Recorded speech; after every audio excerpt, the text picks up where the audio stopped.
전능하사 천지를 창조하신 하나님 아버지를 내가 믿사오며 그 독생자 우리 주 예수 그리스도를 믿사오니 이는 성령으로 잉태하사 처녀 마리아에게 나시고 우리의 죄 때문에 유대와 로마에게 고난을 받으사 십자가에 못 박혀 죽으시고 장사된 지 사흘 만에 죽은 자 가운데서 부활하사 하늘에 오르사 전능하신 하나님으로 계시다가 여기로부터 산자와 죽은 자를 심판하러 오시리라. 성령을 믿사오며 거룩한 교회와 성도가 서로 교제하는 것과 죄를 사하여 주신 것과 몸이 다시 사는 것과 영원히 사는 것을 믿사옵나이다. 아멘. 10장 찬송 드리고 본사님 기도를 부탁합니다.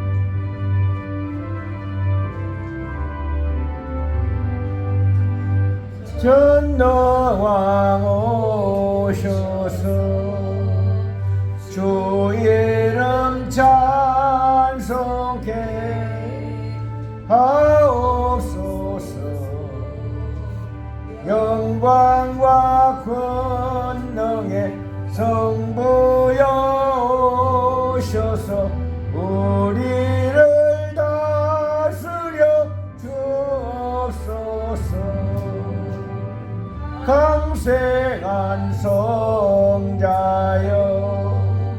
오셔서 기도를 들으소서. 택하신 백성들 복 내려주시고 거룩한 마음을 주옵소서. 위로의 주 성령 오셔서 큰 증거 주옵소서. 전능한 주시여 각 사람 마음에서 떠나지 마시고 계십소서. 성삼일체께 한없는 찬송을 드립니다.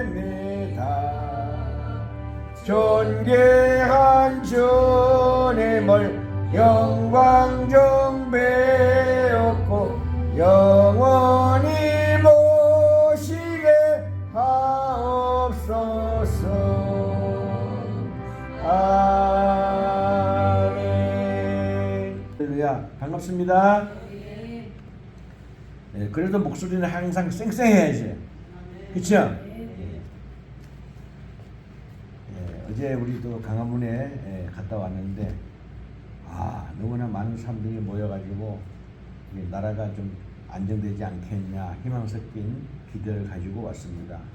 강화문에서 또 밤새도록 또 이게 대통령 관저 앞에서 또 헌법재판소 앞에서 또 그다음에 저기 여의도에서 또 그냥 대전에서 또 경산북 또 구미에서 뭐 그냥 온 나라가 막 그냥 이렇게 하고 있어가지고 아무리 빨갱이라도 함부로 재판을 못할 것 같아요. 예? 그래서 이 빨갱이 세상이 되지 않도록 우리 모두 기도를 많이 해주셔야 될 줄로 믿습니다. 예. 자, 오늘의 이게 말씀은 우리가 읽기는 읽었는데 상당히 좀 어려운 거예요. 좀 헷갈리기도 하고. 그래서 오늘은 여기 누가 유튜브에 잘 만들어가지고 올려놓은 게 있어가지고 설교를 하고 중간에 한번 영상을 한번 보도록 하겠습니다. 저는 핵심적인 것을 말씀을 드리도록 할게요.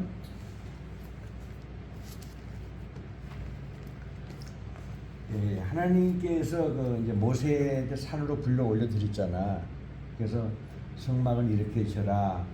하다못해 뭐 조그만 이런 거 하나까지도 다 내가 너한테 시킨 대로 해. 예? 내가 너한테 보인 대로 그대로 시키란 말이야. 그렇게 얘기하는 게 본문에 나오잖아. 여기 8절에. 그와 지난주 26절에도 그렇게 나오고요.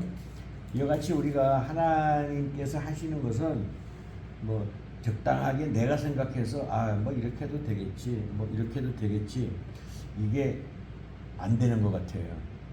다시 말해서 어제도 우리 강화문에 같이 갔다 온 장로님 권사님하고 같이 갔다 왔는데 하나님을 믿기는 믿는데 자기 마음대로 했다는 거야. 예? 그러니까 되는 게 하나도 없더라는 거예요. 그리고 또 뭐 얘기하다 보니까 뭐 과거 얘기도 많이 하는데 서로에게 성격이 틀리기 때문에 수도 없이 많이 싸웠대. 수도 없이. 예? 나이가 먹고 하나님의 말씀을 자꾸 생각하고 기도하고 하다가 보니까 모든 것이 다 자기가 잘못했다라고 생각이 들어가는데 태어난 태생이 너무 고집탱이로다가 이렇게 태어나고 상처를 많이 받고 크다가 보니까 그게 아직까지도 잘 고쳐지지 않는다. 이런 뭐 고백 아닌 고백을 이렇게 하더라고요. 그래서 저도 마찬가지고 모든 사람들은 다 마찬가지입니다. 하나님 말씀대로 살아야 되는데 그게 잘 안 돼가지고 자기 마음대로 살아가는 것이 많이 있습니다. 그래서 위로를 해주고 그렇게 했는데 사실 우리도 마찬가지예요. 하나님 믿는다고 하지만은 자기 마음대로 살아가는 거예요. 이것이 우리 사람들이 승리하지 못하는 마귀의 밥이 되는 그런 삶을 살아가는 것 같아요. 그러니까 우리는 하나님의 말씀에 대해서 기도할 때도 나왔지만은 복종하는 것이 아니라 절대적으로 순종하는, 순종이라는 것은 기꺼이 상대편의 말에 인정을 해가지고 그대로 하는 것이 좋겠구나 해가지고 따라가는 게 순종이고, 복종은요 마음에 들지 않지 무조건 노예처럼 해야 되는 게 복종이잖아. 그러니까 우리는 하나님은 우리에게 복종하는 것을 원하지 아니하고 순종하는 것을 원하신단 말이에요. 그런 삶을 살았을 때에 우리의 인생은요 그 장미꽃이 활짝 맨날 피듯이 그렇게 인생의 꽃이 피게 되는 줄로 믿습니다. 그러니까 항상 환경이 어떠하든지 간에 재미있게 그 다음에 막 열심히 부지런히 신나게 그렇게 우리가 살아가야 될 줄로 믿습니다. 요즘에 우리 권사님도 막 기도도 너무 잘하시고 역시 베테랑급이야 이제 기도가. 우리 또 전도사님도 아주 설교도 그냥 예화도 잘 듣고 아주 잘 하시고 우리 사모님도 아주 잘 하시고 그래서 앞으로 하나님 말씀대로 살아가는데 식구들이 많이 있으면 참 더 좋은데 아쉬워서 그렇기는 하지만은 또 그럼에도 불구하고 또 우리 어른들이 함께 하셔서 또 너무 감사를 드리고 혼자 걸어오기가 힘들으셨어요? 그래요. 까딱하면 넘어지고 그러니까 날씨도 그렇고 안 돼요. 뭐 변호사님이 좀 수고 좀 해주시고 그렇게 해주셔야 되겠어요. 오늘의 뭐 제목부터 말씀드릴게요. 왜냐하면은 제목을 미리 얘기해서 그 다음부터 풀어나가는 것이 하나님도 그렇게 말씀하시는 거예요. 하나님이 말씀하시는 것은요 결론을 미리 얘기하시는 거예요. 근데 우리 사람들은 안 그렇잖아요. 우리가 사람마다 각기 틀리겠지만은 여자분하고 남자들하고의 이게 말하는 스타일이 좀 틀려요. 그리고 우리나라 사람하고 외국 사람하고 이게 틀려요. 영어 같은 경우에는 뭐 그냥 결론부터 말하는 게 많아요. 근데 우리나라 말은요 끝까지 들어봐야 돼요. 끝까지 들어보지 아니하면은 무슨 말을 하는지 잘 몰라. 근데 뭐 영어 같은 경우에는요 미리 결론부터 말하기 때문에 알아듣기가 쉬운 거예요. 그러니까 오늘도 우리가 출애굽기 20장에서 얘기하는 것은 뭐냐면은 여러 가지가 있지만은 항상 등불을 켜고 있으라. 언제? 밤에는 뭐 24시간 계속 등불을 켜라는 게 아니라 낮에는 밝으니까 등불 켤 필요가 없잖아요. 그러니까 어두울 때는 항상 등불을 켜고 있으라. 정확한 시간까지 다 지켜라. 그게 아주 마지막에 가서 핵심적인 내용인데 이거에 대해서 중점적으로 얘기하도록 할게요. 여기 승막에 대해서는 간단하게 말씀을 드리면은 이게 넓이가 한 22m 넓이가 또 길이가 한 45m 이거 뭐 상당히 큰 거죠. 아마 넓이는 이거보다 더 넓을 거야 우리 교회보다. 길이는 우리 교회보다 배가 더 될 것이고. 그러니까 이것을 전부 다 조립식으로 해가지고 전부 다 날르는 거죠. 이거 이렇게 큰 거를 어떻게 날릴 수가 없잖아. 그러니까 전부 다 분해해가지고 또 도착했을 때는 또 다시 또 조립을 하고 이 과정이 뭐냐면 우리 인생살이라는 거예요. 예? 그러니까 풀었다가 묶었다가 풀었다가 묶었다가 요거 뭐예요? 요즘 말로 말하면 이사 댕기는 거잖아요. 똑같은 거예요. 인생은요 계속 이사 댕기는 거예요. 우리도 이 땅에서 살다가 어디요? 하나님 나라로 이사하는 거잖아요. 네, 그렇게 되는 거예요. 그러니까 이걸 다 미리미리 보여주는 거예요. 예. 그 다음에 또 이 문은 어디 있냐면 문은 항상 동쪽에 있어요. 이제 우리가 본문에 다 나오지만요. 그럼 왜 동쪽에 있느냐? 동쪽에서 해가 뜨는 거잖아요. 그렇죠? 해가 뜨면 그 해가 빛이 있는 거잖아요. 그러니까 그 항상 동쪽을 향하는 겁니다. 우리 사람 살아나가는 것은요. 어둠을 향하는 게 아니라 항상 그 빛을 향하게 돼 있어요. 그래야 우리 인간들이요. 이렇게 정직하고 밝고 평안하고 자유로운 생활을 할 수가 있는 거죠. 근데 요즘에 이게 시내 나가보고 서울 갔다 오면은요. 낮에는 사람 새끼 하나 안 보여. 밤만 되면요 막 바글바글해. 술집이고 어디고 간에. 요즘 우리나라가 그런 것들이 너무너무 많아졌어요. 그러다 보면은 로마 시대의 타락한 문화를 생각하게 되고 일본이 요즘 왜 저렇게 어렵느냐 하면은요. 타락한 문화 때문에 그래요. 일본 자체가요. 일본은요. 사회 자유국가가 아닙니다. 일본은요. 사회주의 국가인데 뭐만 자유를 주느냐 하면은요. 섹스하는 것만 자유를 줬어요. 그러니까 인간이 타락할 수밖에 없어요. 그건 왜 그러냐? 다른 데 신경 쓰지 말라고 하는 거예요. 우리나라도 옛날에 3.1운동 이렇게 일어나고서부터는요. 야, 이래 갖고는 안 되겠다. 그래갖고 문화를 갖다가 전파했어. 우리나라한테요. 뭐 하느냐 하면은요. 화토, 예? 노름하는 거, 예? 또 그 다음에 여자하고 남자하고 사랑하는 거, 섹스하는 거 이런 거는 무한한 자유를 막 준 거예요. 일본하고 같이 하기 위해서. 왜냐? 그래야 사람을 부려먹기가 좋으니까. 그래서 이런 식으로 해가지고 우리나라가 도덕적으로 해이해지게 됐어요. 그러나 기독교 문화가 들어오면서 이승만 대통령이 우리나라를 세우면서 45년부터 48년까지 얼마나 혼란했는지 우리는 그 세대에 살지 않았기 때문에 상상을 초월해요. 우리의 어른들은 아마 다 많이 어느 정도 아실 거예요. 그렇기 때문에 이 나라가 기독교로 세워져 있어요. 근데 지금 보세요. 얼마나 혼란스러워요. 우리 일반 백성들만큼 막 불안할 정도로다가 이렇게 지금 되고 있잖아요. 예? 그래서 상상할 수 없는 일들이 벌어지는데 이것은 뭐냐? 등불을 놓쳤기 때문에 그래요. 등불을 잊어버렸기 때문에.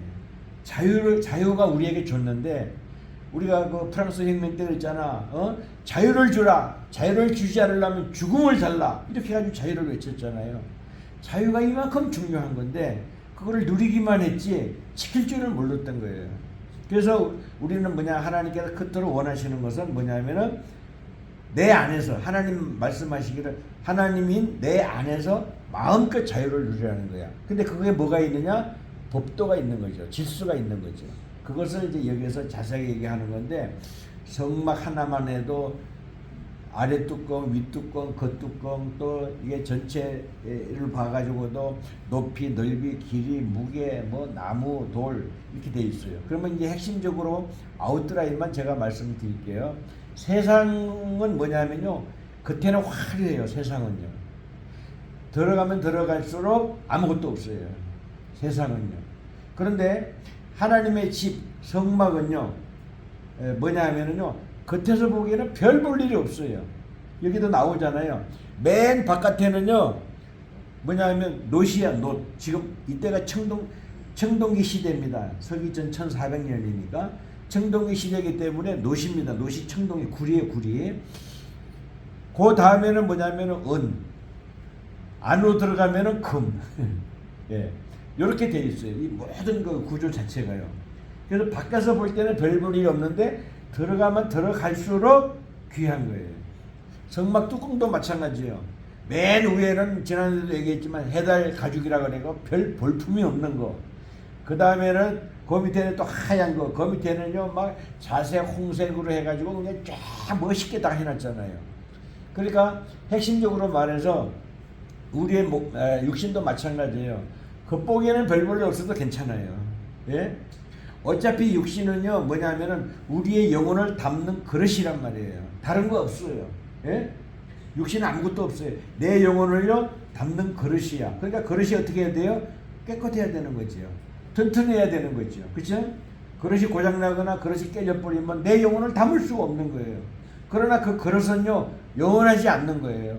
언젠가는 부서지고 언젠가는 깨지고 언젠가는 없어지는 거예요. 그렇잖아요? 그러나 우리 영혼은 영원하다는 거죠.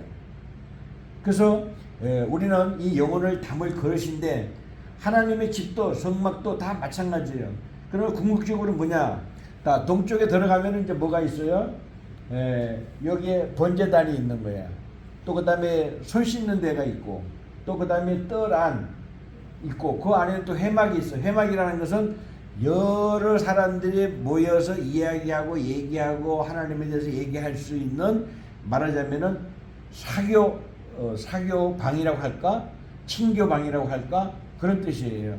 그 회막이라는 게. 거기 안에서 조금 들어가면은 이제 뭐냐면은 성수가 들어가 있죠. 그 다음에 이게 이런 텐트 천막이 쫙 다 쳐져 있죠. 그 다음에 안에 들어가면은 지성소가 있잖아요. 지성소에는 등불이 없어요. 그럼 왜 등불이 없느냐?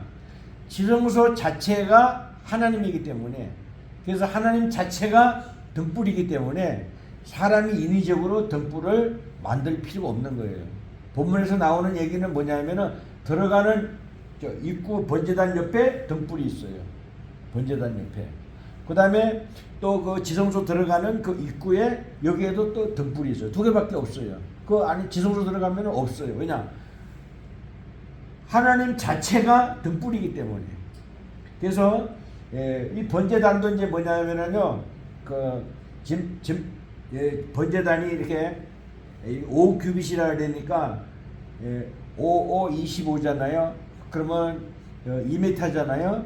그럼 여기에서 10%를 빼면은 2m 25cm 정도가 되는 거예요. 이게 성경책을 읽을 때에 곱하기 5, 그 다음에 10%를 빼면은 정확히 나와요. 그냥 그런 식으로 대강. 그러니까 그 중간에는요 또 뭐냐면은 그 철망이 또 이렇게 돼 있어요. 그 중간쯤. 그러면 고기를 이렇게 잘라가지고 이렇게 이렇게 태워질 거 아니야? 그러면 그 재가 떨어져가지고 밑에 이제 받치게 되고, 그 다음에 또 여기에 이게 대야가 또 있어요. 그건 뭐냐면은 동물을 잡을 때 피가 나올 거 아니야? 그 피를 다 빼는 거예요. 다 빼가지고 피를 모아가지고 한 곳에 모아놓는 거예요. 그래가지고 나중에는 버리게 되는 건데, 이것은 상징은 뭐냐 하면은요, 바로 번제라는 것은 그 불에 완전히 태워가지고 없애버리는 거잖아요. 그러니까 이것은요 예수 그리스도를 상징하는 거예요. 예. 그래서 예수님이 십자가에 못 박혀서 완전하게 죽어버렸기 때문에 우리 죄가 사해지는 거야. 그래서 번제가 되는 거예요. 불태워서 드리는 제사가 되는 거예요. 여기에 또 뭐가 있냐면요, 이 사방에 뿔이 있어요. 뿔. 여기도 뿔이 있고 여기도 뿔이 있고 여기도 뿔이 있고 여기도 뿔이 있어요. 그런데 뭐냐면은 역대하에 나옵니까? 거기 보면은요, 죄 짓고 죽을 사람들이 막 자기도 모르게 번제단에 가가지고 이 뿔을 잡어. 예? 뿔을 잡으면은요 용서를 받는 거야. 이건 뭐 하는 거예요? 번제단에 뿔을 잡았기 때문에 함부로 죽일 수가 없는 거예요. 어디 나오죠? 그게 잘 기억이 안 나는데, 그와 마찬가지로다가 이 뿔에 상징하는 것은 여러 가지가 있어요. 높아진다. 그 다음에 뿔 하면은 우리 딜 받기도 하고 뭐 이렇게 그런 거잖아요. 그래서 높은 뿔, 그러니까 승리의 나팔이라고도 할 수가 있어요. 그러니까 사방팔방에 있는 것은 뭐냐면은요, 자, 이게 십자가 지금 이렇게 되어 있잖아요. 이거를 약간 돌리면 곱하기 형태가 되겠죠. 예? 그래서 그 양쪽에 기둥이가 되는 건데 이것이 바로 뭐냐면은 승리의 그 뿔을 상징하는 겁니다. 그렇기 때문에 번제를 드렸을 때 양쪽에서 생명에 대해서 승리하는 거, 대속하는 거, 이 모든 것이 양쪽 뿔에 그 상징을 하는 거예요. 그래서 하나님이 그것을 만들어라 이제 그렇게 말씀하신 거죠. 또 그 다음에 이 번제단은 뭐냐면요, 안에는요 시띠나무라 그래가지고 조각목이라고 지난번에도 말씀드렸죠. 별 볼일 없는 나무야. 근데 안에서 싸는 거는 전부 다 노수를 딱 이렇게 싸는 거야. 전부 다요, 튼튼하게. 예. 그러니까 우리가 생각해 볼 때는 이거 막 노수를 싸가지고 이게 불을 태우고 막 이렇게 하면은 이거 노시 구리가 녹아내지 않을까 이런 생각을 할 수가 있어요. 안에 나무도 있고 그러는데 그런 것이 아니라 여기 돼 있다 그러면 중간에 철망 같은 게 있다 그랬죠. 철망 안에다가 놓고 여기다가 불을 질러 가지고 하나님한테 올려드리고 밑에 재가 남으니까 노시 뭐 망가지거나 그 노 안에 있는 나무가 뭐 불에 탄다거나 이런 건 아니라는 거죠. 그래서 이것이 번제단이라는 것은요, 지금으로 말할 때 우리의 죄를 완전히 다 내려놔 가지고 불태우는 거야. 근데 그게 뭐냐? 짐승의 피잖아요. 그렇죠? 옛날에는요 사람을 직접 죽일 수가 없기 때문에 짐승이 필요했는데 사람들이 그걸 깨달아야 되는데 깨닫지 못하니까 할 수 없이 하나님이 인간으로 오셔가지고 자기가 죽어버리는 거예요. 예. 이게 참으로 이 기독교인만이 이해할 수 있는 너무나 신비한 건데 저는 이거를 어떻게 생각하냐면요, 옛날에 한번 얘기 드린 것 같은데 우리 엄마가 애들을 교육을 어떻게 시켰느냐, 나는 엄마한테 한 대도 안 맞아봤어요. 예? 그런데 내 동생들이 말을 안 듣고 이러니까 처음에 뭐를 하느냐면요, 막대기를 들고 너 다리 걷어. 그 다음에 엄마가 또 해가지고 신발을 올려가지고 다리를 걷는 거야. 그래가지고 막대기를 내 동생들한테 주는 거야. 때려! 나를 때려! 그런 거야 엄마가. 그럼 엄마 어떻게 때려요? 그러니까 내가 너희들 잘못 가르쳤으니까 내가 나쁜 년이야. 나를 때려. 막 이래가지고 온갖 막 난리가 났었어요. 예? 그러니까 막 울고 불고 애들이 엄마를 때릴 수가 없잖아. 엄마는 막 독이 올라가지고 때리란 말이야. 내가 잘못했으니까 이 새끼들아 나를 때리라고 막 그렇게 했었어요. 그렇게 해가지고 우리 엄마의 독특한 그런 그 교육 방법이라고 할까? 그렇게 된 것이 지금도 생각이 많이 나요. 근데 요즘에 와서 생각해보고 옛날도 생각을 해봤지만은 하나님께서 그런 심정이지 않았을까라는 생각이 들어가요. 그렇기 때문에 전지전능한 하나님이 인간의 몸으로 오셔가지고 자기 스스로가 죽어버렸잖아요. 예?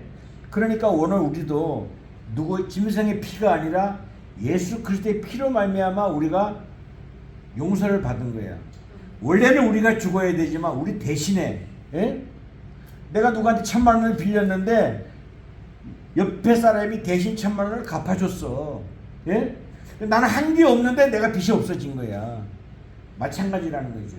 우리가 악을 범하고 범을 범하고 또 그 다음에 죄를 범하고 양심을 버리고 내 마음대로 교만하고 오만하게 살았는데 이 모든 것이 다 없어지면 빚을 다 갚은 거야. 왜냐? 예수 그리스도의 피로다가. 예. 그런 것을 상징하는 것이 이미 옛날 옛적서부터 하나님께서는 이미 예수님이 오시기 1500년 동안 기다리는 거예요. 1500년 동안 기다리고 하니까 안 되니까 그냥 화딱지가 나니까 하나님이 직접 오셔가지고 죽어버린 거예요. 이게 참으로 너무나 안타까운 사실이잖아요. 그걸 알고 미리 이거를 상징적으로 만들어 놓으신 거예요. 자, 이거를 우리가 생각해 본다면 우리는 어떻게 살아야 되느냐. 하나님께서 모세를 시내산으로 불러 올라오면서 장차 이렇게 되니까 너희들이 노예를 살았으니까 이렇게 살아야 된다. 광야 생활 40년 동안 살아야 되는데 이렇게 내가 시킨 대로 해야 된다. 그러니까 내가 보인 대로 다 해야 된다라고 명령을 하신 거야. 그런데 40년은 간두고 4년은 간두고 모세가 그 산에 올라간 지 40일도 안 돼갖고 우상숭배했잖아요. 그 인간이 그런 거예요. 만약에 내가 하나님이라 그러면요, 뭐 화딱지가 나가지고 다 쏟아버렸을 것 같아. 예? 도저히요. 우리 마음 같아서는.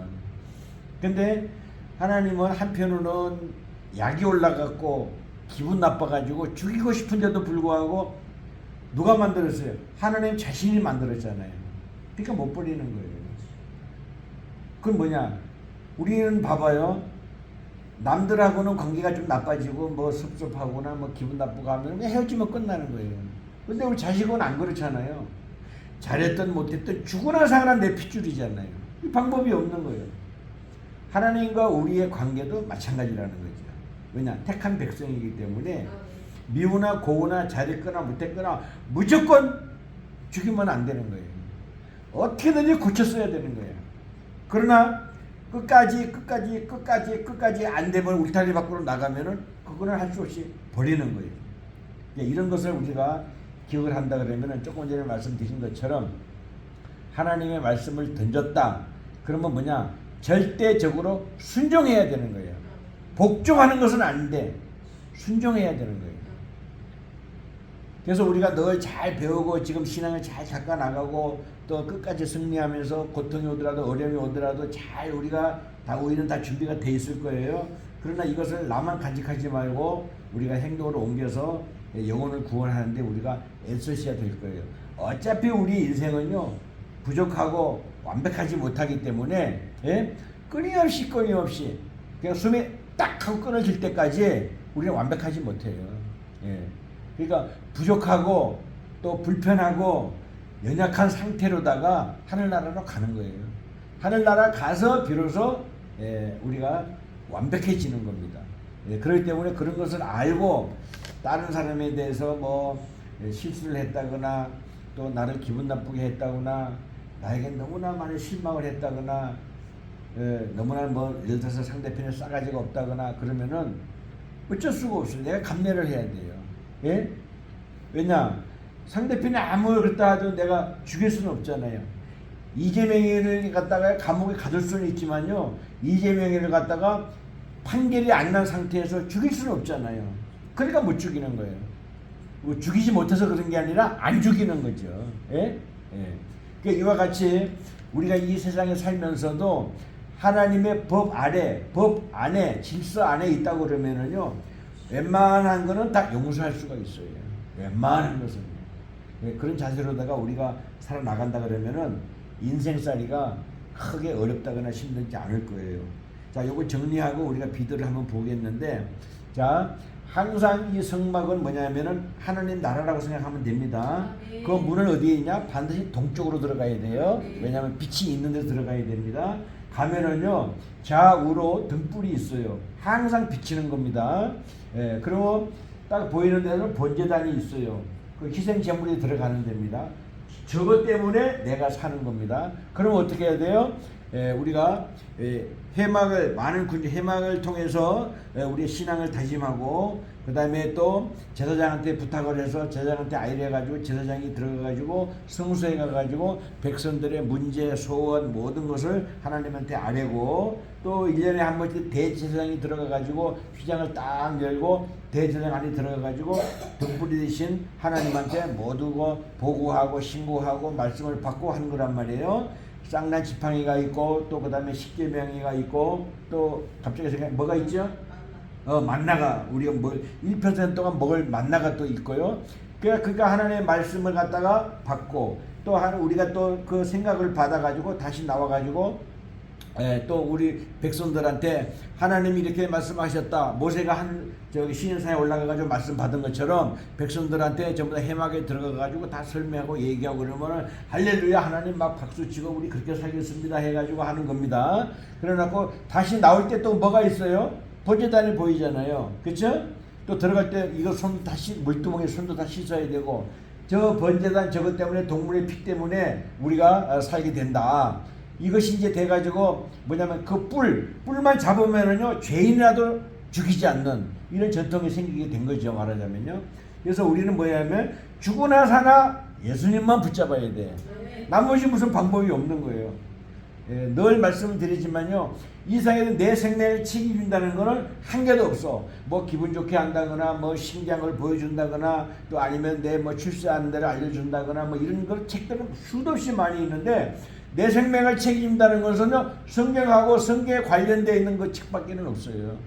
그러니까 우리는 그거의 말씀을 따라서 질서에 따라서 살아가는 수밖에는 없어. 그 길만이 진리의 길이고, 그 길만이 승리의 길이고, 그 길만이 우리가 영원한 길이라는 것을 잘 우리가 깨닫게 되는 줄로 믿습니다. 그래서 이게 조금 이제 등불이 항상 등불을 켜라 하는 것은요, 이제 나한테로 와야 돼요. 내가 뭐가 돼야 되냐면은 등불이 돼야 돼요. 내가요. 예. 왜냐하면 우리가 등불의 은혜를 받았잖아요. 우리가 잘 알다시피요, 내가 어떻게 생겼는지 거울을 봐야 알 수가 있지, 거울이 없는데 내가 어떻게 생겼는지 알 수가 없어요. 마찬가지잖아요. 등불이 있어야 그 등불을 받아갖고 반사가 돼가지고 내가 등불이 되는 거예요. 예? 저 지하에, 옛날에는 지하에 있는 사람들은 항상 어둡잖아, 해가 안 들어오기 때문에. 그렇잖아요? 그래서 거울을 사용해가지고 지하에 햇빛을 비춰줬어요. 우리도 그렇게 살아봤어요. 예?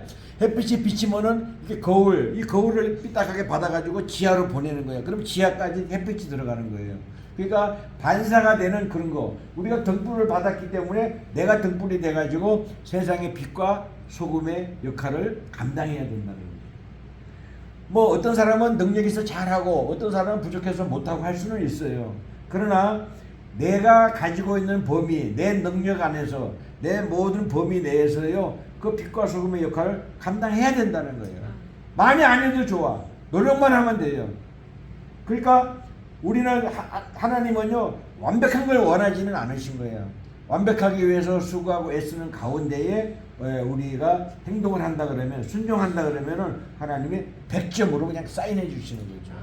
그러니까 우리는 살아가는데 아무 걱정이 없어. 겁나는 게 없어. 담대해지고, 또 그 다음에 먹고 사는 것도 하나님 다 책임질 거니까 염려할 것도 없고, 다만 어느 사회든 마찬가지지만요, 어느 정도 우리가 자본이 있어야 되기 때문에 최소한대로 생활을 하기 위해서는 열심히 일하고 열심히 돈을 벌어야 되는 거죠. 머리도 써가면서요. 그러나 그 최종적인 목표가 돈을 벌기 위해서가 아니고, 좋은 집을 갖기 위해서가 아니고, 좋은 차를 갖기 위해서가 아니라 하나님한테 영광 돌리면서 살아가는 것이 최대의 목적이 되고 목표가 되어야 한다는 거예요. 그건 맞는 얘기잖아요. 그죠?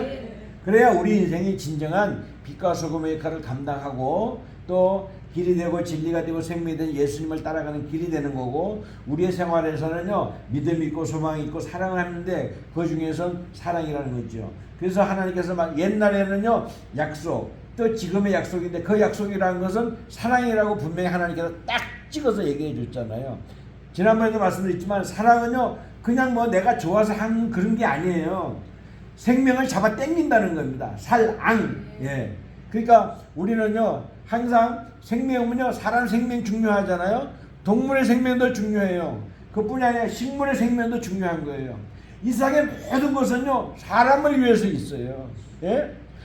뭐 나무든지 풀이든지 꽃이든지 뭐 개든지 소든지 돼지든지 뭐든지 사람을 위해서 있는 거예요. 사람을 위해서요. 그렇기 때문에 우리가 이런 거에 대해서 늘 감사하면서 우리는 어디에 살아야 되느냐? 성막 안에 살아야 된다는 거예요. 성막 안에. 성막 안에 살되 조금 더 가까이 되면 해막 안에 살고, 조금 더 한다 그러면은요, 우리가 성소를 사모하면서 그렇게 살아가는 것이 우리 인생을 살아가는데 승리의 길이라고 분명히 말씀을 드릴 수가 있겠습니다. 그래서 오늘의 핵심은 우리가 항상 이 세상을 향해서 덕불이 되고 빛이 되고 소금이 되는 그런 삶을 살아야 되겠다. 그런 삶을 살게 해주세요. 아버지 하나님, 제가 착하게 살겠습니다. 거짓되지 않게 살겠습니다. 라는 기도를 하면서 살아갔을 때에 하나님께서 우리의 길을 대문처럼 활짝 열어주실 줄로 믿습니다. 네. 힘내세요. 네. 우리 어르신들 힘내세요. 네. 자, 그러면 지금 중간인데 이 비디오를 잠깐 우리 보면서 마무리 짓도록 하겠습니다. 오늘은 많은 분들이 어렵다고 생각하시는 성막에 대해서 정리해보는 시간을 갖겠습니다. 성막은 구약에서 매우 중요한 요소입니다. 성막은 하나님의 임재를 상징하는 것으로 궁극적으로 예수 그리스도를 상징합니다. 성막은 이동이 가능한 성전입니다. 지금 보고 있는 그림은 성막을 축소시킨 모형입니다. 성막을 제대로 이해하기 위해서는 일반적으로 성막의 그림을 그릴 줄 알아야 합니다. 이것을 평면으로 본다면 다음과 같습니다. 전체적인 크기는 가로가 50규빗, 즉 22.5m에서 25m 정도 되는 것이고, 세로가 100규빗, 45에서 50m 정도로 보면 되십니다. 보시는 바와 같이 문의 크기는 높이가 5m이고 세로는 9에서 10m 정도입니다. 그리고 성소의 크기는 20규빗, 9에서 10m이고 넓이와 높이가 10규빗, 4.5에서 5m라고 보시면 됩니다. 지성소의 크기는 길이, 넓이, 높이 모두 10규빗이며 4.5에서 5m 정도입니다. 지금 보았던 그림같이 뜰은 짐승들을 태우는 번제단이 있고 그 위로 물두멍이라는 제사장이 손을 씻는 곳이 있습니다. 물두멍을 지나면 성소로 들어갈 수 있습니다. 덮개로 덮고 있는 건물을 성소라고 하고 성소는 성소와 지성소로 구별됩니다. 성소 위에 휘장이 덮여 있는데 그곳은 대제사장이 1년에 한 번밖에 들어갈 수 없는 지성소가 있습니다. 성막을 공부하는데 걸림돌이 되는 것은 성막의 전체적인 그림을 머리에 넣고 있지 않기 때문입니다. 이것만 명확하게 한다면 성막과 그리스도와의 관계는 많은 사람들에 의해서 정리가 잘 된 책들이 많기 때문에 어렵지 않게 파악할 수 있습니다. 그러면 하나씩 정리해 보도록 하겠습니다. 성막의 울타리. 성막 울타리의 개수는 총 60개이고 이는 동쪽과 서쪽에 10개, 남쪽과 북쪽에 20개를 세웠고 받침은 노수로 했습니다. 울타리의 재료는 놋, 세마포, 은, 줄이고 울타리의 높이는 5규빗, 2.5m로 밖에서는 안을 볼 수가 없습니다. 즉 예수 그리스도라는 문을 통하지 않고서는 죄된 우리는 하나님을 알 수 없는 것입니다. 각 재료에는 많은 영적인 의미가 담겨져 있지만 여기서는 간단하게 파악만 하도록 하겠습니다. 울타리는 구별, 보호, 안전함을 의미합니다. 성막은 광야에 세워진 거룩한 땅으로 구별되었습니다. 예수 그리스도 안에 있는 사람은 세상 사람과는 구별됩니다. 울타리는 외부의 바람 등의 환경에서 보호하는 구실이 됩니다. 예수 그리스도 안에 있는 사람은 하나님의 은혜로 보호받습니다. 성막 울타리는 안전한 곳으로 예수 그리스도 안에서만 우리는 안전히 보호될 수 있습니다. 다른 길은 없는 것입니다. 오직 구원의 길은 예수 그리스도일 뿐입니다.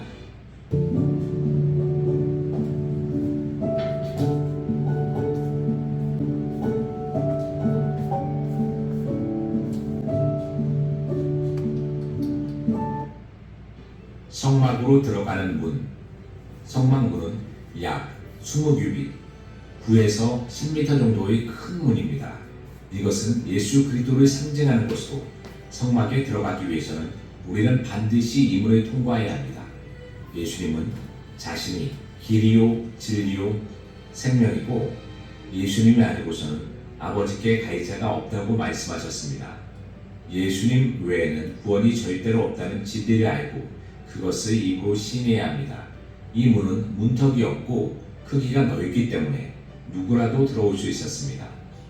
4가지 색깔은 예수님의 모양을 나타내는 것으로서 자색은 왕을 상징하는 것이고 홍색은 피를 상징하는 것이고 흰색은 깨끗함을 상징하는 것이고 청색은 신령함을 상징하는 것입니다.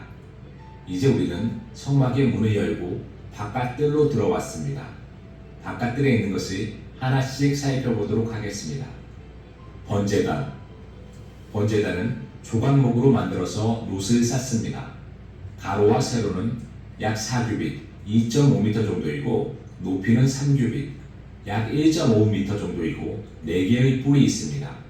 번제단은 짐승을 죽여서 희생 제사를 드리는 곳입니다. 이것은 예수 그리스도의 십자가를 예표합니다. 우리도 예수님을 따라서 자신의 번제단에 깨끗이 태워야 합니다. 육적인 마음을 없애고 성령으로 씻는 것을 의미하는 것입니다. 재물은 죽어야만 하기 때문에 우리의 자아가 완전히 죽고 예수님으로 사는 사람이 되어야 합니다. 번제단은 크게 세 가지 중요한 요소가 있습니다. 피와 불과 뿔입니다. 모두 예수 그리스도와 관계 있는 것으로서 예수님의 피와 성령의 불과 구원의 뿔을 상징합니다. 번제단을 통하여 우리는 주님의 피로 인하여 깨끗하게 되고 성령의 불로 태워지고 구원의 뿔의 부여잡음으로 천국에 가게 되는 것입니다. 번제단은 이외에도 대야, 고기 갈고리, 부삽, 재를 담는 통, 불 옮기는 도구와 같은 도구를 통하여 하나님께 제사를 드렸습니다. 재를 담는 통, 번제는 재가 많이 나오기 때문에 재를 통에 담는 사람이 교회 내에서는 반드시 필요합니다. 부삽, 재를 끌어모으는 기구입니다. 불순물을 끌어모으는데 도움이 되는 성도가 되어야 합니다. 대야, 희생의 고기와 피를 단가지 운반하는 도구입니다. 우리는 예수 그리스도를 전해서 많은 사람들을 천국으로 인도하는 도구가 되어야 합니다. 고기 갈고리, 고기가 튀거나 움직이지 않게 고정하기 위하여 필요한 도구입니다. 고기 갈고리처럼 성도들을 잘 붙잡아 줄 수 있는 좋은 도구가 되어야 합니다. 불 옮기는 그릇, 화로는 제단 위에 불을 담아서 향단과 7 등대에도 붙입니다. 불은 성령을 의미하는 것으로 불을 꺼뜨리지 말고 불을 옮기는 도구가 되어야 합니다. 그래서 성도들은 성령으로 충만한 삶을 살아야 합니다. 물두멍, 제사장이 성소의 휘장을 열고 성소를 들어가기 위해서는 반드시 물두멍을 거쳐야 합니다. 물두멍은 항상 물로 채워져야 합니다. 물은 하나님의 말씀을 상징합니다. 제사장은 번제잔에서 더러워진 손과 발을 깨끗이 씻지 않고서는 성소에 들어갈 수 없습니다. 따라서 물두멍은 하나님의 말씀으로 인하여 날마다 회개하는 삶을 의미합니다. 우리가 회개가 없으면 하나님의 사역을 제대로 수행할 수 없습니다. 거룩하신 하나님께 나아가기 위해서는 날마다 회개하는 삶으로 우리 자신의 말씀에 비추어 보아야 합니다. 말씀을 지키기 위해서 목숨까지 바쳤던 선조들의 신앙은 크게 변질되고 있습니다. 부와 세상의 행복만에 추구하는 잘못된 누룩이 한국 교회를 변질시켰고 이것이 기독교의 쇠퇴를 가져왔다는 것은 부인할 수 없는 것입니다. 예수님을 믿는 것을 증명하기 위해서 순교도 불사했던 초대교인들의 신앙이 본받아서 날마다 말씀으로 영혼을 깨끗하게 하는 성결한 삶을 살아야 합니다. 성소의 널판, 성소의 널판은 성소에 세워둔 기둥을 의미하는 것입니다. 이것은 조각목으로 만들었지만 그 위에 금을 쌓았기 때문에 성소는 황금으로 번쩍입니다. 널판은 조각목이라는 시띠나무로 만들어졌는데 남쪽과 북쪽에 각각 20개의 널판이 필요했고 서쪽에 6개, 모퉁이 2개로 총 48개가 필요했습니다. 조각목으로 만든 널판에는 모두 금으로 입혔기 때문에 성소 안은 휘황찬란한 황금의 집이라 할 수 있습니다. 그리고 널판은 은받침 위에 세워졌고 5개의 띠가 연결되어 하나가 되게 합니다. 영적인 의미를 간단하게 살펴보면 성도는 널판에 비유할 수 있습니다. 우리는 조각목과 같은 버림받은 죄인이지만 예수님의 은혜로 인해서 구원을 받고 하늘나라에 갈 수 있다는 의미이고 성도가 예수님에 의해서 서로 사랑의 띠로 연합을 해서 든든하게 교회를 세우고 나간다는 의미를 가집니다. 성도의 연합은 외부의 강한 바람에 견디게 하는 중요한 힘입니다. 성도 간에 서로 기도하고 교제하고 사랑하는 것은 예수님께서 정말 원하시는 삶입니다. 사탄은 분열의 영입니다. 사탄이 오면 가족 간에도 직장 구성원 간에도 사이를 벌리게 합니다. 목사님의 비난에서 성도들이 목사님과 사이가 멀어지게 하는 일을 담당하고 성도들끼리 서로 미워하게 하고 널판 사이의 간격을 어떻게 해서라도 벌리려고 합니다. 성도가 연합하지 못한다면 그 힘은 상당히 약해질 수밖에 없습니다. 성막의 덮개, 성소에 들어가기 앞서서 성막의 덮개를 살펴보도록 하겠습니다. 성막의 덮개는 보이는 것 같이 4개의 덮개를 가지고 있습니다. 첫 번째 덮개는 청색, 자색, 홍색, 가늘게 꼰 배실로 천사를 수놓아 만들었습니다. 크기는 길이는 28규빗, 약 12.5m, 너비는 4규빗, 약 1.8m의 세마포천을 총 10폭, 약 18m로 구성되어 있습니다. 성막으로 들어오는 문에서 살펴본 것과 같이 청색, 자색, 홍색, 가늘게 꼰 배실은 예수 그리스도의 모습을 상징합니다. 두 번째 덮개는 흰 염소 털실로 짜 만들었습니다. 크기는 약 11폭, 20m 정도입니다. 염소털로 만든 휘장은 더위와 추위를 막아주는 용도였습니다. 예수 안에 있는 사람들은 하나님께서 어떠한 환경 하에서도 보호하신다는 의미를 가지고 있습니다. 세 번째 덮개는 붉게 무늬들인 수양의 가죽으로 만들어졌습니다. 수양의 가죽이 붉게 무늬들어 있는 것은 속죄를 위한 희생과 피 흘림을 나타내는 것으로 예수 그리스도의 보혈로 인하여 구원을 받는다는 것을 상징하고 있습니다. 네 번째 덮개는 해달의 가죽으로 만들어졌고 제3 덮개보다 약간 크게 만들어졌습니다. 이것은 사람들이 보기에 흠모할 것이 없었던 예수 그리스도의 육체를 계시합니다. 성막이 겉으로 보기에는 해달의 장막으로 둘러싸여 있어서 볼품없이 보이지만 그 안에는 지성소와 성소가 있어서 하나님과 교제하는 거룩한 장소입니다. 하나님께서는 이 땅에 태어나셨을 때 하늘 영광을 버리고 우리를 위하여 모든 피와 물을 다 주셨습니다.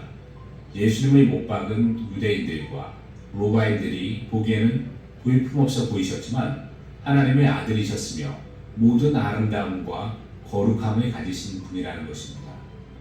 어떤 것이 이제 가장 좋았냐라고 여쭤봤었는데 그때 어머니가 정말로 환하게 웃으시면서 나를 봐라 라고 말씀을 하시더라고요.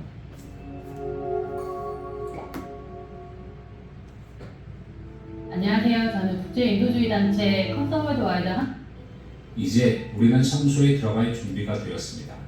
다시 한번 우리 마음속의 죄를 회개하고 성소에 들어가도록 해보겠습니다. 정금 등대, 메노라라고 불리우는 등대는 매우 중요합니다. 이스라엘 사람들 중에 일부는 제3성전을 건립하기 위해서 오래전부터 성전에 들어갈 준비를 하고 있는데 그중 메노라는 굉장히 중요한 성물이기 때문에 이를 제작하는데 매우 큰 돈이 들어서 제작을 했다고 합니다. 우리도 성령의 기름으로 충만해서 영혼의 등불이 항상 켜져야 합니다. 크기는 알 수 없고 무게는 약 1달란트 56kg인 정금 한 덩어리를 쳐서 만들어졌습니다. 등대를 쳐서 만든다는 것은 연단을 의미하는 것이고 우리는 연단을 통하여 정금처럼 나올 수 있습니다. 등대는 창문이 없는 성소를 환히 비추는 역할을 했으므로 이는 어두운 세상에 빛으로 오신 예수 그리스도를 상징합니다. 아침 저녁으로 등대에 감람류를 넣어 주어야 빛을 발할 수 있었던 것 같이 우리도 항상 성령님의 도우심으로 빛의 자녀로서 이 세상의 어두움을 밝히는 존재가 되어야 합니다. 빛을 발하기 위해서는 기름이 떨어지지 않아야 하는 것처럼 우리의 마음속에는 늘 성령의 감화, 감동, 내주, 교통하심으로 말미암아 성령의 기름이 끊임없이 타올라야 합니다. 성령의 기름 없이는 이 세상에서 빛의 사명을 감당할 수 없습니다. 등대의 형상은 사이국꽃 모양이었습니다. 사이국꽃이라는 말은 히브리어로 깨우는 자라는 의미를 가지고 있습니다. 이것으로 보아 등대의 역할은 더욱 명확해집니다. 어두움에 빠져있는 세상을 깨우고 각성하게 하는 도구로 사용되어야 합니다. 또한 등대는 한 줄기에서 6가지가 뻗어나온 것을 볼 수 있습니다. 예수 그리스도로 인하여 6가지가 서로 연합하여 빛을 발하는 모습은 우리가 예수 그리스도와 연합해서야 빛을 발할 수 있고 성도끼리도 힘을 합쳐서 빛을 비추어야 보다 밝게 비출 수 있을 것입니다. 떡상은 12지파를 상징하는 12덩어리의 떡을 6줄씩 2줄로 진열하고 매주 안식일마다 새로 교체했고 묵은 진설병은 성소에서 제사장이 먹었습니다. 떡은 하나님의 말씀을 상징하는 것으로 예수님께서 말씀하신 것과 같이 사람이 떡으로만 살 것이 아니라 하나님의 말씀으로 산다고 하셨습니다. 예수 그리스도로 인하여 구원함을 받은 새로운 생명을 우리는 예수님으로부터 부여받았습니다. 영의 사람이 살기 위해서도 말씀이 필요합니다. 편식을 하거나 밥을 잘 먹지 않는 사람은 몸이 병이 나거나 탈이 날 수 있습니다. 이와 같이 하나님의 말씀으로 무장하고 있지 않으면 우리의 영은 힘을 잃어서 예수 그리스도의 행동도 하기 힘들 뿐 아니라 이 세상에서 예수 그리스도의 빛을 전할 수 없습니다. 무디 목사님은 우리가 하나님의 말씀을 읽을 때 하나님께서 나에게 말씀하신 것을 듣는 것이라고 하였습니다. 하나님의 말씀을 통하여 신령한 교제를 할 수 있고 하나님에 대하여 알 수 있는 것입니다. 말씀을 읽지 않고는 하나님의 생각과 뜻, 마음을 알 수 없기 때문에 하나님의 뜻대로 살 수 없고 영적으로 심하게 병이 들 수밖에 없습니다. 분향단은 누구라도 알 수 있듯이 기도와 관련이 있습니다.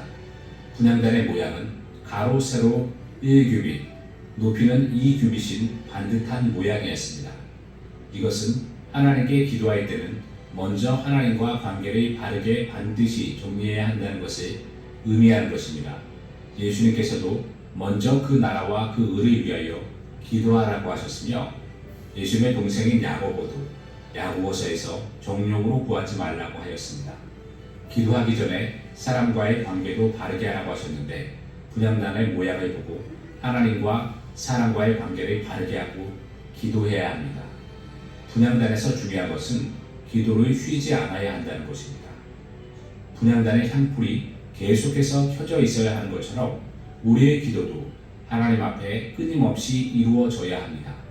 기도는 입으로 하는 기도를 포함하지만 하나님 안에서 주님의 영광을 위하여 사는 삶도 기도의 일부분이라고 할 수 있을 것입니다. 기도는 호흡이라고 하였습니다. 기도하지 않는다면 생명을 잃는 것이라고 볼 수밖에 없습니다. 숨을 쉬지 않으면 사람은 죽습니다. 기도하지 않는다면 영의 사람은 어떻게 되는 걸까요? 분향단은 그림에서 보는 것과 같이 4개의 뿔이 있다는 것을 알 수 있습니다. 뿔은 능력을 상징하는 것으로 이것은 기도의 능력을 상징합니다. 우리를 위하여 중보하시는 예수 그리스도로 인하여 큰 능력을 우리는 가질 수 있는 것입니다. 기도하면 병든 사람이 고침받을 수 있고 가난한 사람에게 도움의 손길이 올 수 있고 위험에 처한 국가가 살 수 있습니다. 모든 것은 기도로 가능하고 기도야말로 그리스도인들에게 있어서 가장 강력한 무기입니다. 그럼 분향단의 향 재료에 대해서 조금 더 알아보겠습니다. 출애굽교에는 분향할 향 재료에 수압향, 나감향, 풍자향, 유향에다가 소금을 친다는 것을 알 수 있습니다. 수압향은 향나무에서 저절로 나오는 향으로 기도는 감사와 찬양이 저절로 흘러나와야 함을 의미하는 것입니다. 나감향은 조개류와 껍질을 빻아서 나는 향으로 자아를 깨뜨리고 희생하는 기도를 의미합니다. 풍자향은 고무나무에서 나오는 향으로 소독제에 쓰이는 것으로 독소를 제거하는 의미가 있습니다. 우리 안 좋은 것을 회개해야 한다는 것을 의미합니다. 유향은 악취를 제거하기 위해서 시체에 바르는 향으로 우리의 안 좋은 것이나 불행을 제거하기 위한 기도를 의미하는 것입니다. 소금은 언약을 상징하고 기도할 때 주님의 말씀을 붙들고 기도해야 합니다. 휘장을 지나면 지성소로 들어갈 수 있는데 이 지성소는 대제사장이 1년에 한 차례만 들어갈 수 있었습니다. 휘장은 홍색, 자색, 청색, 가늘게 꼰 배실, 즉 흰색으로 되어 있는데 이는 예수 그리스도를 상징합니다. 예수님께서 십자가상에서 거룩한 제물이 되었을 때 이 성소의 휘장은 아래로 찢어졌고 이것은 우리가 예수 그리스도로 인하여 하나님께 나아갈 수 있다는 것을 의미하는 것입니다. 복음서에서 휘장이 찢어진 것을 언급한 것은 우연히 이루어진 것이 아니라 이러한 하나님의 뜻이 있음을 보여주는 것입니다. 그럼 이제 지성소로 가보겠습니다. 언약궤는 가로 112.5cm, 세로 67.5cm, 높이 67.5cm의 정육면체의 모양을 하고 있습니다. 법궤, 증거궤로도 불리우는 이 언약궤에는 하나님의 말씀인 예수 그리스도를 상징하는 십계명 두 도입함과 하늘 양식이 되시는 예수 그리스도를 상징하는 만나와 그리스도의 부활을 상징하는 아론을 쌍난 지팡이가 들어있습니다.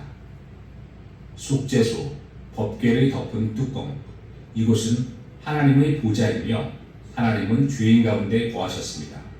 거룩하신 하나님의 공의 성품으로 보자면 죄인들을 모두 심판하여 멸해야 하지만 1년에 한 번씩 대제사장에 의해서 이곳에 피가 뿌려지는 것으로 그 죄를 유예하게 되었습니다. 하지만 예수님께서 자신의 몸을 단번에 드림으로써 우리는 예수 그리스도의 은혜로 인하여 하나님께 죄를 사함받을 수 있게 되었습니다. 법궤는 하나님의 임재를 상징하는 것으로 다윗 왕 때 법궤가 사람의 실수로 오베데돔에 잠시 머물렀는데 하나님께서는 그와 그 집에 많은 복을 주셨다는 것을 성경에는 기록하고 있습니다. 예수님 안에서만 하나님의 임재를 누릴 수 있습니다. 우리가 하나님의 말씀을 지키고 하나님의 양식을 먹고 부활의 증거자가 될 때 마음속에서 내주하시는 성령님께서 무한한 평안과 기쁨을 주실 것입니다. 언약궤는 언급할 것이 너무 많이 있지만 일단은 이 정도만 파악을 하고 나중에 여러분들께서 많은 질문이 있으시다면 조금 더 보충해 보도록 하겠습니다. 성막은 이동식 성전으로 BC 10세기 솔로몬의 수치대 성전으로 바뀌었고 BC 520년에 스르바벨에 의해서 2차 성전이 지어졌고 그 후 헤롯은 유대인의 민심을 사기 위해서 46년이라는 긴 기간 동안 성전을 대대적으로 보수해서 헤롯 성전이라고 불리우게 되었습니다. 지금 성전이 있던 자리에는 황금 동미라는 이슬람의 사원이 세워져 있어서 이스라엘과 아랍 민족 간의 갈등의 여지가 가장 큰 지역으로 남아 있습니다. 이상으로 성막에 대한 정리를 간단하게 해봤습니다.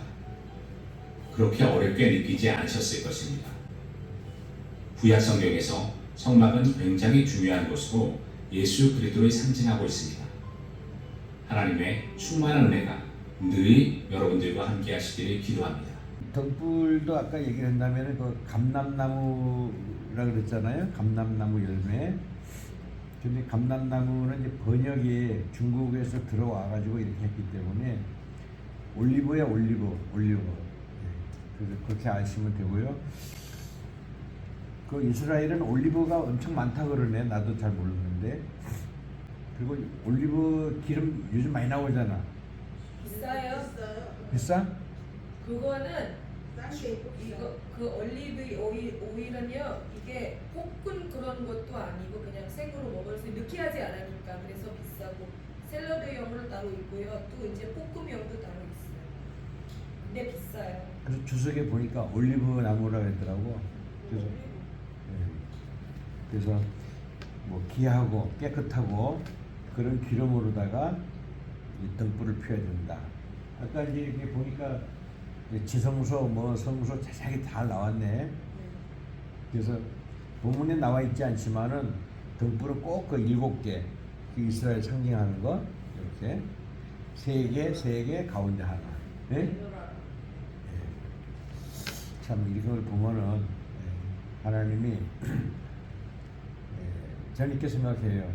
사람은 끊임없이 자꾸 타락한다. 네? 그러니까 결과적으로 인간들이 내 말을 안 듣기 때문에 내가 희생될 수밖에 없다. 이런 것까지 다 생각하신 것 같아요. 그래서 오늘날 우리가 아무 대가 없이 예수님을 알게 돼가지고 이렇게 주의 백성이 됐는데 이것조차도 하나님의 은혜인 것 같아요. 그렇죠?